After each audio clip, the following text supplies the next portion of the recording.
අපි අද හදන්න යන්නේ සීරියල් සහ කුස්කුස් එකතු කරලා කැඳ එකක්.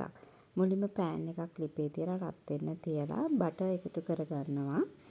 බටර් ටික දිය වෙනකොට අපිට එකතු කරගන්න පුළුවන් සුදු ලුණු සහ ඉඟුරු. ඉඟුරු හඳුන්වලා දුන්න බබාලට විතරක් එකතු කරගන්න පුළුවන්. නැත්නම් සුදු ලුණු විතරක් එකතු කරගන්න.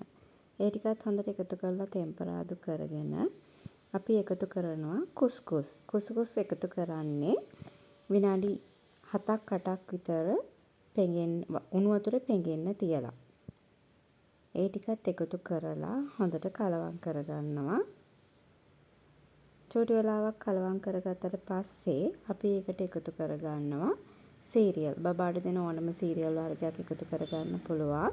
මම කුස්කුස් මිලදී ගත්තේ සෝයි ඉටාලියන් ෆුඩ් පේජ් එකේ. ඒ වගේම සීරියල් ගත්තේ සුවසර පේජ් එකේ. ඒ පේජ් දෙකටම ගියොත් ඔයාලට කුස්කුස් සහ සීරියල් මිලදී ගන්න පුළුවන්. සීරියල් ටිකත් එකතු කරලා හොඳට කලවම් කරගන්න. ඊළඟට බබාට දෙන ඕනම කොළ වර්ගයක් චූටියට කපලා පොල් ටිකක් ගාලා උණු වතුර දාලා බ්ලෙන්ඩර් කරගෙන ඒ යුෂ ටික පෙරා ගන්න.